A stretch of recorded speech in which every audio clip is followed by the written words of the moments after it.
Hello everyone, welcome to Uttam's academy. మనకు Telangana high court నుంచి చాలా జాబ్స్ రావడం జరిగింది. అందులో డిస్ట్రిక్ట్ కోర్టులలో కొన్ని, హైకోర్టులో కొన్ని, మరి డిస్ట్రిక్ట్ కోర్టులలో హైకోర్టులో కొంచెం ఎగ్జామినేషన్ కూడా వేరియన్స్ ఉంది. అందులో భాగంగా మనకు 10th క్వాలిఫికేషన్లో ఉన్నటువంటి పోస్ట్ మనం ఇక్కడ చూడబోతున్నాం.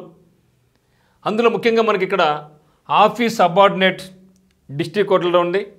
అదే మాదిరిగా ఆఫీస్ సబార్డినేట్ హైకోర్టులో ఉంది, తెలంగాణ హైకోర్టు. అదే మాదిరిగా ప్రాసెస్ సర్వర్ డిస్ట్రిక్ట్ కోర్టులలో పడడం జరిగింది.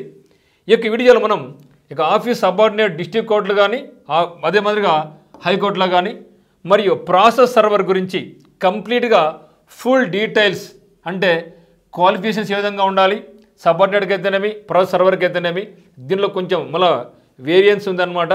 అదే మాదిరిగా సెలక్షన్ ప్రొసీజర్ ఏ విధంగా ఉంది, ఎన్ని మార్కులకు జీకే, ఎన్ని మార్కులకు ఇంగ్లీష్, ప్రాసెస్ సర్వర్కి ఏ విధంగా ఉంది, దీని క్వాలిఫికేషన్స్లో ఉన్న మార్పులైనా ఉన్నాయా, అదే మాదిరిగా సిలబస్ ఏముంటుంది, మరియు ఎగ్జామినేషన్ అది ఓఎంఆర్లో ఉంటుందా లేదా ఆన్లైన్లో ఉంటుందా, ఈ డీటెయిల్స్ అన్నీ ఇక్కడ చూడబోతున్నాం. చాలా చాలా ఇంపార్టెంట్. ఎందుకంటే చాలామంది కన్ఫ్యూజ్ అవుతున్నారు కాబట్టి కేవలం 10th క్వాలిఫికేషన్స్ ఏమైతే ఉన్నాయో అవి సపరేట్గా మీకు తీసుకొని వచ్చి ఈ మూడింటికి కూడా సిలబస్ ఏ విధంగా ఉంది, ఎగ్జామ్ ప్యాటర్న్ ఏ విధంగా ఉంది అన్నీ కూడా ఇక్కడ డిస్కస్ చేస్తున్నాం. మరి ఇక్కడ చూసినట్టయితే ఆఫీస్ సబార్డినేట్స్కి సంబంధించి, అదేవిధంగా మనకు ప్రాసెస్ సర్వర్ గురించి ఇక్కడ చూడబోతున్నాం. సో మొట్టమొదటిగా ఇక ప్రాసెస్ సర్వర్ గురించి చూస్తాం, ఆ తర్వాత ఆఫీస్ సబార్డినేట్ గురించి చూస్తాం. ఎందుకంటే ఇక్కడ ఆఫీస్ సబార్డినేట్ జిల్లా కోర్టులో ఉంది, అదే మాదిరిగా హైకోర్టులో కూడా ఉంది. కాబట్టి ఇక్కడ చూస్తే ప్రాసెస్ సర్వర్, దీని క్వాలిఫికేషన్ ఏముందంటే 10th పాస్ అయి ఉంటే సరిపోద్ది. సో 10th పాస్ అయిన ప్రతి ఒక్కరు కూడా ఇక ప్రాసెస్ సర్వర్ అప్లై చేసుకోవచ్చు. మరి గుర్తించాల్సింది ఏమంటే ఇక్కడ మనకు హయ్యర్ క్వాలిఫికేషన్ ఆల్సో ఎలిజిబుల్ ఉన్నా కూడా మనం రాసుకోవచ్చు. అంటే మనకి ఇంటర్మీడియట్ పాస్ అయినా, డిగ్రీ పాస్ అయినా, పీజీ పాస్ అయినా కూడా ప్రాసెస్ సర్వర్ రాసుకోవచ్చు. కాకపోతే మనకు ఆఫీస్ సబార్డినేట్లో ఉన్నటువంటి మెయిన్ డ్రాబ్యాక్ ఏమంటే హయ్యర్ క్వాలిఫికేషన్ నాట్ ఎలిజిబుల్. అంటే మీరు 7th పాస్ అన్నా ఉండాలి, లేదా 10th 8th కానీ 9th కానీ 10th పాస్ అయి ఉండాలి. కానీ 11th పాస్ అయి ఉండకూడదు. ఫెయిల్ అయినా పర్లేదు, మళ్ళీ మీరు ఇంటర్మీడియట్ డిస్కంటిన్యూ అయినా, మీరు ఎగ్జామ్ రాకపోయినా, ఫెయిల్ అయినా కూడా మనం రాసుకోవచ్చు, తప్పైతే కాదు. కానీ ఒకవేళ మీరు ఇంటర్మీడియట్ పాస్ అంటే మాత్రం you are not eligible for office subordinate jobs. ఇది అంటే మనకు ప్రాసెస్ సర్వర్కి అయితే మాత్రం 10th పాస్ అయ్యి హైయర్ స్టడీస్ ఉన్నా కూడా మనం రాసుకోవచ్చు. కానీ అదే మనకు ఆఫీస్ సబార్డినేట్ అయితే 10th పాస్ అయ్యి మీరు ఒక హయ్యర్ ఉంటే మాత్రం నాట్ ఎలిజిబుల్. అంటే మీరు ఇంటర్మీడియట్ పాస్ కాకుండా ఉండాలా. ఓకే, ఇది ఈ రెండింటి కూడా ముఖ్య తేడా అనమాట. అయితే రెండు కూడా ఓఎంఆర్ బేస్డ్ ఎగ్జామ్ ఉంటుంది. ఏది ప్రాసెస్ సర్వర్ అయినా కానీ, లేకుంటే సబార్డినేట్ ఆఫీస్ సబార్డినేట్ కానీ, రెండు కూడా ఓఎంఆర్ బేస్డ్ ఎగ్జామినేషనే, మనకు ఆన్లైన్ ఎగ్జామ్ అయితే కాదు. రెండులో కూడా మనకు ఏముందంటే ఇంగ్లీషు అండ్ జీకే ఉంది. మరి కొంచెం లైట్ చేంజెస్ ఉన్నాయి ఆఫీస్ సబార్డినేట్లో హైకోర్టుకి, జిల్లా కోర్టుకి. అయితే ప్రాసెస్ సర్వర్లో మనకు పడింది ఎక్కడంటే డిస్ట్రిక్ట్ కోర్టు సంబంధించి పడింది. కాబట్టి ఇక్కడ సెలక్షన్ ప్రొసీజర్ ఏ విధంగా ఉందంటే రిటన్ ఎగ్జామినేషన్ ఉంటుంది, ఆ తర్వాత ఇంటర్వ్యూ ఉంటుంది. రిటన్ ఎగ్జామినేషన్ ప్లస్ ఇంటర్వ్యూ ఉంటుంది. అయితే రిటన్ ఎగ్జామినేషన్లో మనం చూస్తే జనరల్ నాలెడ్జ్ వచ్చేసి 30 మార్కులకు 30 క్వశ్చన్స్ ఉంటాయి. జనరల్ ఇంగ్లీష్ వచ్చేసి మనకు 15 క్వశ్చన్స్ 15 మార్కులు. మొత్తం మీద అయితే మాత్రం మనకు 45 క్వశ్చన్స్ ఉంటాయి, 45 మార్కులకు ఉంటుంది. మనకి ఇచ్చే టైం ఎంతంటే గంట టైం ఇస్తారండి. ఓకే, సో అంటే ఒక బిట్టుకు నిమిషం కన్నా ఎక్కువ ఇచ్చారు. సో మంచి టైం అనమాట. ఆ తర్వాత ఈ యొక్క ఎగ్జామ్ అయిన తర్వాత 1:3 రేషియోలో మనల్ని ఇంటర్వ్యూ పిలుస్తారు. 1:3 రేషియోలో మన ఇంటర్వ్యూకి పిలుస్తారు అనమాట. దీంట్లో మనం చూస్తే మనకు ఇంటర్వ్యూ 5 మార్కులకు ఉంటుంది. అంటే రిటర్న్ ఎగ్జామినేషన్ 45 మార్కులు, ఇంటర్వ్యూ 5 మార్కులు, మొత్తం మీద అయితే మాత్రం మనకు 50 మార్కులకు ఉంటుంది. సో 50 మార్కులు. సో మొత్తం మీద అయితే మాత్రం మనకు ఇక ప్రాసెస్ సర్వర్ సంబంధించి మనకి ఎంత ఉందంటే ఇది కేవలం 50 మార్కులకు ఉంటుంది. ఈ యొక్క 50 మార్కుల్లో ఎవరికైతే హై మార్కులు ఉంటాయో, జిల్లా అనుకోండి, జిల్లాకు సంబంధించినటువంటివి ఆ యొక్క జిల్లాలో వాళ్ళ యొక్క వేకెన్సీని బట్టి, వాళ్ళ యొక్క రిజర్వేషన్ బట్టి వాళ్ళకి జాబ్స్ ఉంటాయన్నమాట. హైకోర్టులో కూడా అంతే. ఓవరాల్గా హైకోర్టు అంటే మేము అన్ని జిల్లాల వాళ్ళకి అక్కడ పోటీ పడవచ్చు, ఆ యొక్క రాష్ట్రం వాళ్ళు. సో పక్క రాష్ట్రంలో కూడా అప్లై చేసుకుంటే ఒక కొంత పర్సెంటేజ్ 5% ఉంటుంది. దాంట్లో టాప్లో ఉంటే వాళ్ళు కూడా వచ్చే అవకాశం ఉంటుంది అనమాట. Okay, completely OMR based examination. మరి ఇక్కడ చూస్తే office subordinate. So office subordinate కూడా మనం అనుకునేది ఏమంటే 10th పాస్ అయి ఉండాలి. సో 10th పాస్ అయి ఉండాలి, మరియు హయ్యర్ ఉంటే మాత్రం నాట్ ఎలిజిబుల్. ఏది జిల్లా కోర్టులకైనా సరే, డిస్ట్రిక్ట్ కోర్టులకైనా సరే నాట్ ఎలిజిబుల్ అనమాట. ఏజ్ ఎంత ఉండాలి? 8 to 34 years ఉండాలి. మరి ఎస్సీ ఎస్టీ బీసీ వాళ్ళకైతే మరి 5 సంవత్సరాల వయసు సడలింపు ఉంటుంది. ఈడబ్ల్యూసీ వాళ్ళకి కూడా, ఎక్స్ సర్వీస్ మెన్ వాళ్ళకైతే మాత్రం వాళ్ళ యొక్క సర్వీస్ని బట్టి వాళ్ళకి కూడా ఉంటుంది. ఫిజికల్ ఛాలెంజ్ వాళ్ళకి ఎవరికైతే రిజర్వేషన్ ఉంటుందో అది యాజ్ యూజువల్గా గవర్నమెంట్ రూల్స్ ప్రకారం మనకు పోతుందన్నమాట. సో ఇక్కడ సెలక్షన్ ప్రొసీజర్ ఏ విధంగా ఉందంటే సెలక్షన్ ప్రొసీజర్ కూడా రిటర్న్ ఎగ్జామినేషన్ ఉంటుంది, ఓఎంఆర్ బేస్డ్, తర్వాత ఇంటర్వ్యూ, ఈ రెండు బేస్ చేసుకుంటారు. అంటే ప్రాసెసర్ వర్క్ ఏ విధంగా అయితే ఉందో ఇక్కడ కూడా మనకు అదే సిస్టమే. ఇంటర్వ్యూ ఉంది, మనకు ఫస్ట్ రిటర్న్ ఎగ్జామ్ ఉంటుంది. రిటర్న్ ఎగ్జామ్లో ఒక పోస్ట్కి ముగ్గురు పిలుస్తారు ఇంటర్వ్యూకి. ఆ ఇంటర్వ్యూ 5 మార్కులు మాత్రం ఉంటుంది, ఎక్కువ ఉండదు, 5 మార్కులకి. మళ్ళీ మీరు అనుకోవచ్చేమో సో ఇంటర్వ్యూ ఉంది కాబట్టి ఇది ఏమన్నా రాజకీయంగా పోతుందేమో, డబ్బులు ఉంటే ఏం కాదు మిత్రమా. ఇంటర్వ్యూ ఉన్నా కూడా మ్యాక్సిమం మార్క్ ఇవ్వకూడదు, లీస్ట్ మార్క్ ఇవ్వకూడదు ఎవరు కూడా. అంటే ప్రతి ఒక్కరు కూడా 1-2 మార్కులు తేడా తప్పితే తక్కువ మార్కులు ఇవ్వకూడదు అనమాట. అది ఉంటుంది, రూల్ అనేది ఉంటుంది. అంటే దీనికి బేస్ ఏమంటే రిటర్న్ ఎగ్జామినేషన్. సో రిటర్న్ ఎగ్జామినేషన్లో ఎవరైతే బాగా రాస్తారో వాళ్ళు ఖచ్చితంగా వాళ్ళకి జాబ్లు వస్తాయి.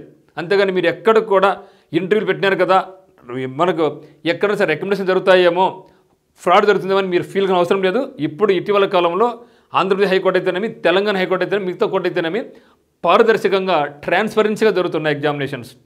ట్రాన్స్పరెన్సీగానే జాబ్స్ కూడా ఇస్తున్నారు కాబట్టి మీరు వర్రీ కావాల్సిన అవసరమే లేదు. హ్యాపీగా మీరు ప్రిపరేషన్ కొనసాగించుకోవచ్చు. అంటే మళ్ళీ ఇంటర్వ్యూలో మినిమం మార్కు 1-2 ఉంటుంది, అంతకన్నా తక్కువ వేయకూడదు. సో మ్యాక్సిమం 5కు వేయకూడకుండా ఉంటుందన్నమాట. సో దాన్ని బేస్ చేసుకొని మనకు ఉంటుంది కాబట్టి మీరు వర్రీ కావాల్సిన అవసరమే లేదు.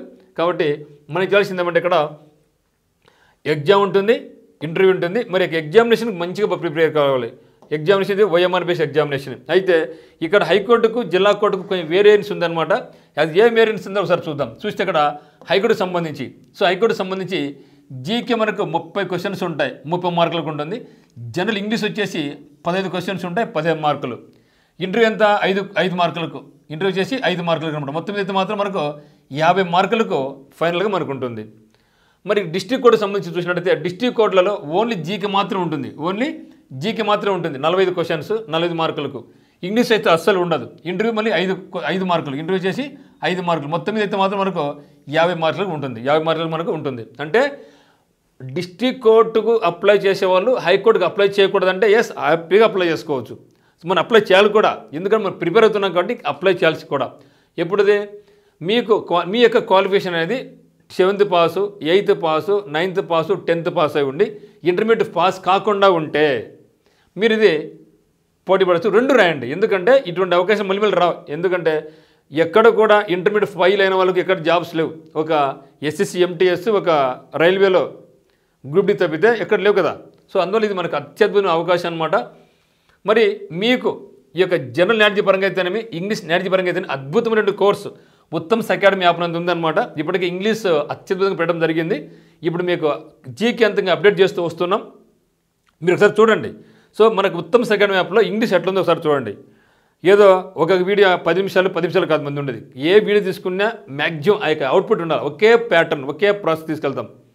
ఒక సినోనిమ్స్ కావచ్చు, ఆంటోనిమ్స్ కావచ్చు, ఉన్న సబ్స్టిట్యూషన్స్ కావచ్చు, బట్ ఈజీ ఎట్లా గుర్తుపెట్టుకోవాలి, ఫిల్ ఇన్ ది బ్లాంక్స్ కావచ్చు, అన్ని రకాలుగా వీడియోసు, దానికి సంబంధించిన ఎక్స్ప్లెనేషన్ మరియు బేసిక్ ఇంగ్లీష్ అనేది ఉంటుంది. సో గ్రామరు, దానికి సంబంధించినటువంటివి. సో కంప్లీట్గా చాలా వరకు వీడియోస్ మీకు ఏముంటాయంటే ప్రతి దాంట్లో కూడా మీకు కొన్ని శాంపుల్ వీడియోస్ కూడా ఉన్నాయి. మీరు ఆ యొక్క శాంపుల్ వీడియోస్ కూడా మీరు చూడండి. మీ కోర్స్ నచ్చితే డిస్క్రిప్షన్లో ఉత్తమ్స్ అకాడమీ లింక్ ఉందన్నమాట, మీరు పర్చేజ్ చేసుకోవచ్చు. ఆఫర్ సందర్భంగా యాక్చువల్లీ దీనికి కాస్ట్ 1500 రూపీస్ ఉండే, ఇప్పుడు ఏం చేసినామంటే కేవలం 300 రూపీస్కి ఇవ్వడం జరుగుతుందన్నమాట. మీ కోర్స్ నచ్చితే చూడండి, ఖచ్చితంగా మీకు నచ్చి తీరుతుంది అనమాట. సో దాంతోపాటు మనకి ఏం చేస్తామంటే ఇక జనరల్ ఇంగ్లీష్ కానీ, జనరల్ నాలెడ్జ్ కానీ, వీడియోస్, దానికి పీడిఎఫ్లు, మరి ఎగ్జామినేషన్స్, దానికి పీడిఎఫ్లు కూడా మీకు అందుబాటులో పెంచుతాం అనమాట. సో ఇది ఈ యొక్క అవకాశాన్ని మీరు మిస్ చేసుకోవద్దు. ఇది కేవలం 3 రోజులు మాత్రమే ఉంటుందన్నమాట. 3 రోజులు, సోమ, మంగళ, బుధవారం ఉంటుంది. మీకు ఏ డౌట్స్ ఉన్నా కూడా మీకు నెంబర్ కాల్ చేయండి, 8688080808 మీరు కాల్ చేయండి. ఈ యొక్క అవకాశాన్ని అసలు మీరు మిస్ చేసుకోవద్దండి. మరి సిలబస్ పరంగా ఏముందంటే as for high court, as for district court సంబంధించిన సిలబస్ ఏ విధంగా అయితే ఉందో, అంటే ఇక్కడ మెయిన్ మనకు ఉండేదేమి ఇంగ్లీషు, జీకే కదా. సో ఇంగ్లీష్లో మనకి ఏముంటాయి, మళ్ళీ డివైడ్ అయిపోతుంది. ఒకటి గ్రామర్, ఒకటి వొకాబులరీ, ఇంకోటి రీడింగ్ స్కిల్స్ అనమాట. సో రీడింగ్ స్కిల్స్లో మనకి ఏమొస్తుందంటే jumbling sentences, reading comprehension, cloze test, ఓకేనా. మరి వొకాబులరీ పరంగా synonyms, antonyms, one substitutions, idioms, phrases, spelling check, కొన్నిసార్లు ఫిల్ ఇన్ ది బ్లాంక్స్ మిక్సింగ్లో ఉంటాయి. వొకాబులరీ ప్లస్ గ్రామర్ మిక్స్లో ఉంటుంది. సో ఇవన్నీ కూడా మీకు ఇవ్వడం జరుగుతుందన్నమాట. సో కంప్లీట్గా ఏదో అంత డంప్ చేయకుండా ఎంతవరకు అవసరమో కొంచెం బియాండ్ ఆలోచించి ఇంతవరకు రావచ్చు అంతవరకు అనమాట. ఏం అవసరం అదే, అనవసరం చదువుకోండి, లక్షలు బిట్లు పెట్టుకొని అన్ని చదవండి, హైలీ ఇంపాసిబుల్, అవునా కదా. సో అందువల్ల గన్ షాట్ బిట్స్ పరంగా ముందు బేస్ చేసుకొని క్లియర్ కట్గా నోటిఫికేషన్ వచ్చిన తర్వాత ఇది సిలబస్ అని చెప్పిన తర్వాతనే మనకి క్లియర్గా మీకు వీడియోస్ చేయడం జరిగింది. అన్నీ కూడా లేటెస్ట్ వెర్షన్లో. ఇప్పటికైతే ఇంగ్లీష్ ఆల్మోస్ట్ అయిపోయిందనమాట. మీరు గమనించండి, అదే లెవెల్లో ఇంగ్లీష్ ఏ విధంగా అయితే ఉందో అదే లెవెల్లో జీకే ఇప్పుడు అప్డేట్ జరుగుతున్నాయి అనమాట. సో ఖచ్చితంగా అవన్నీ కూడా మీకు వస్తాయన్నమాట. సో తొందరపడండి, మన యొక్క కోర్సులు మీరు పర్చేజ్ చేసుకోండి మిత్రమా. మరి జీకే పరంగా అయితే మీరు అనేసి physics, chemistry, botany, zoology, economics, Indian history, ancient, medieval అన్నీ చదువుతారు. చదవగాకండి, నో, అది పద్ధతే కాదు. మీరు గత ఎగ్జామ్స్ పరిశీలించండి. ఫస్ట్ ఆఫ్ ఆల్ దాంట్లో చూస్తే అంతా కూడా మ్యాక్సిమం మీకు అంతా స్టాటిక్ జీకే ఉంటుంది. స్టాటిక్ జీకేలో మీకు static history, static geography cover అవుతుంది. ఓకేనా. ఫిజిక్స్, కెమిస్ట్రీ కూడా జస్ట్ డిసీజెస్ అంతే తప్పితే డెప్త్ పోవరు. సో మనం ఏం చేసామంటే మీకు రెఫరెన్స్ పరంగా పెట్టడం జరిగింది. ఫిజికల్ సైన్స్, బయాలజికల్ సైన్స్ ఒక రెఫరెన్స్ పరంగా వీడియోస్ అయితే పెట్టాం మనం కూడా. అది రెఫరెన్స్ మాత్రమే. మీరు ఎప్పుడైనా ఫ్రీగా ఉండి చూద్దామంటే చూడండి, లేకుంటే అంత అవసరం ఉండకపోవచ్చు. ఇక్కడ రెఫరెన్స్ పరంగా మీకు సైన్స్ పార్ట్ పెట్టడం జరిగింది, మీరు చూడండి. మరి వాటితో పాటుగా మనం ఏం చూడాలంటే ప్రతిరోజు కరెంట్ అఫైర్స్ మాత్రం కంపల్సరీ మీరు చూడాలి. అది కూడా స్పెషల్ పెట్టడం జరిగింది. Special Telangana current affairs, special Telangana geography, Telangana history చూడాలి కంపల్సరీగా. అదేవిధంగా తెలంగాణలో అన్ని జిల్లాలో ఉన్నటువంటి ముఖ్యమైన పండుగలు, డ్యాన్సులు ఇవన్నీ కూడా మనం చూడాలి స్పెషల్గా. అంతే మిత్రమా. అంతేగాని మీరు ఏదో ఊహించుకొని డెప్త్గా ఇండియన్ జాగ్రఫీ, తర్వాత Telangana geography, AP history, Telangana history అన్నీ కూడా జాగ్రఫీలు అది ఇది వరల్డ్ ఎకానమీ ఏం అవసరం లేదు. అన్నీ కూడా పైన లేఅవుట్లే ఉంటాయి. మోస్ట్లీ స్ట్రాటజీకే. తర్వాత మనకు ఏపీ వాళ్ళు అనుకోండి, ఏపీ కరెంట్ అఫైర్స్ పోతారు, మీకు అది అవసరం లేదు. మనకు కావాల్సింది మనకు తెలంగాణ కరెంట్ అఫైర్స్ ముఖ్యంగా ఎక్కువ. అంటే ఓవరాల్గా కరెంట్ అఫైర్స్ చూడాలి, దాంతోపాటుగా తెలంగాణ మీద ఎక్కువ స్టే చేస్తారు. తెలంగాణలోని జిల్లాలు, తెలంగాణలోని ఆ యొక్క జిల్లాలో పండగలు, ఉన్నటువంటి టెంపుల్స్, కల్చరు, తర్వాత తెలంగాణ హిస్టరీ లైట్గా టచ్ చేసుకుంటూ పోతారనమాట. మెయిన్ చేయాల్సింది స్ట్రాటజీకే, Telangana current affairs, overall current affairs, Telangana geography, Telangana culture, arts, ఇది నేర్చుకుంటాలి మిత్రమా. మీరు అనేసి అది ఇది బండగా చదవగాకండి, మనకు అంత టైం కూడా ఉండదు. మీకుండే టైం ఎంత, మనకు 3 నెలలు టైం ఉంది. ఇంకా ఏప్రిల్ మనకు ఎగ్జామినేషన్. ఈ 3 నెలలు అంటే 100 రోజులు. 100 రోజుల్లో మీరు ఎన్ని గంటలు చదవగలము దాన్ని బేస్ చేసుకుంటే తప్పితే అంత డంప్ చేసి చదివితే మాత్రం మీరు ఇబ్బంది పడతారు, లాస్ట్ ఏది చేసుకోలేరు. సో మనకి ఉత్తమ అకాడమీ యాప్లో క్లియర్ కట్గా క్రిస్టల్గా మీకు ఎంత అవసరమో దాన్ని కొంచెం ముందు ఊహించుకొని చేయడం జరుగుతుందన్నమాట. ఇప్పుడు చేసాం. ఇంగ్లీష్ ఇప్పటికీ ఆల్మోస్ట్ అయిపోయింది. మీరు ఒకసారి చూడండి. ఇంగ్లీష్ ఏ విధంగా అయితే చేసామో అదే లెవెల్లో జీకే కూడా చేస్తూ ఉన్నాం. మీరు చదువుతూ ఉండండి, మీకు అప్డేట్ అవుతూ ఉంటాయి, అన్నీ కూడా అప్డేట్ వస్తూ ఉంటాయి. పండుగ తర్వాత మీకు అన్ని అప్డేట్ జరుగుతుంది. కాబట్టి ఈ యొక్క అవకాశం ఓన్లీ 3 డేస్ మాత్రం ఉంది. కాబట్టి కేవలం 300 రూపీస్కే మనకి కోర్స్ పర్చేజ్ చేయండి. మీకు ఫ్రెండ్స్ ఎవరైనా కూడా షేర్ చేయండి. సో అందరికీ ఆల్ ది వెరీ బెస్ట్. మీకు ఏ డౌట్స్ ఉన్నా కూడా మనకు కమెంట్ పెట్టండి, లేకుంటే ఇక్కడ నెంబర్కి కాల్ చేయండి. ఓకేనా. So thank you.